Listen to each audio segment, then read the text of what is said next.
In this video, we are going to go over how to graph table G onto our solubility lab. So table G, the way it works is table G is in 100 grams of water. And our lab is based off 10 grams of water. We scaled it down by a factor of 10 just to use less chemical and to use smaller equipment. So it just makes things much easier to do. But what we're gonna do is we're gonna translate these to each other. So we are gonna use the same amount of grams that we did in the lab. So in the lab, we did specifically 4, 6, 8, 10, 12, and 14 grams. Those were the amounts of solvent that we used per 10 grams or 10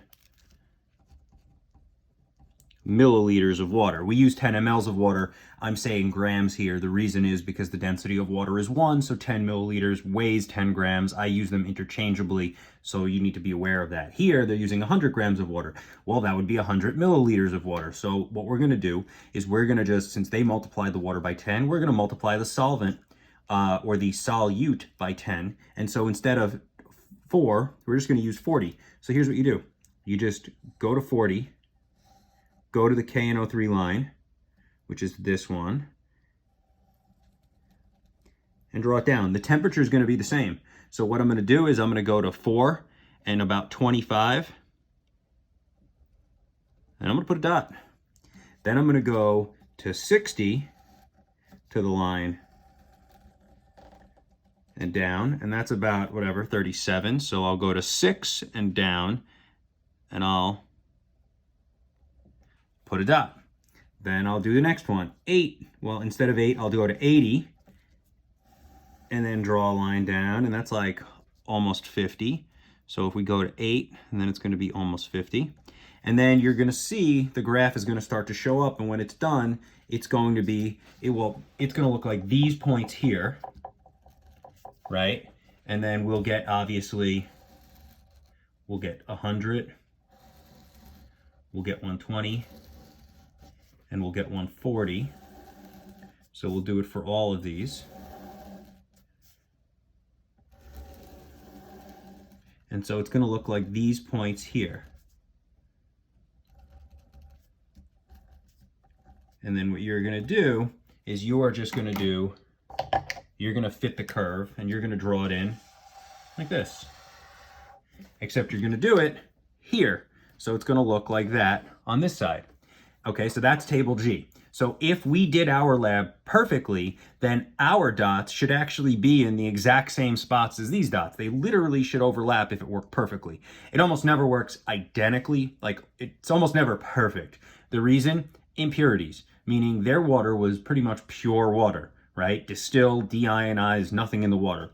We use tap water. Tap water has impurities. Those impurities are going to change change the solubility of the salts, because for every gram of like pipe stuff, that stuff that's in the pipes that's dissolved in that water, that's 1 less gram of KNO3 that the water can now hold, because the water's too busy dissolving other things. And so they're always going to be a little off.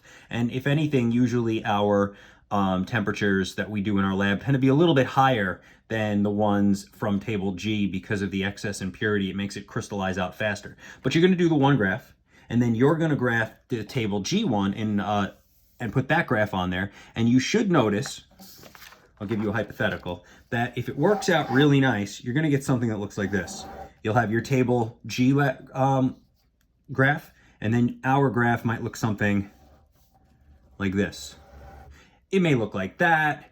It may look like that. It may cross over a little. That's totally fine. But there's going to be 2 graphs on this page. One is going to be perfect. It's going to be the one that you took directly off table G. I did the first 3 points for you. You'll do the next 3 points, obviously. And then the other one is going to be based off of this data. We're going to graph the grams of solute, so 4, 8, 4, 6, 8, 10, 12, 14, and the temperature of crystallization, which is going to be, which you're going to get from the pictures. And so you're going to graph this column with this column.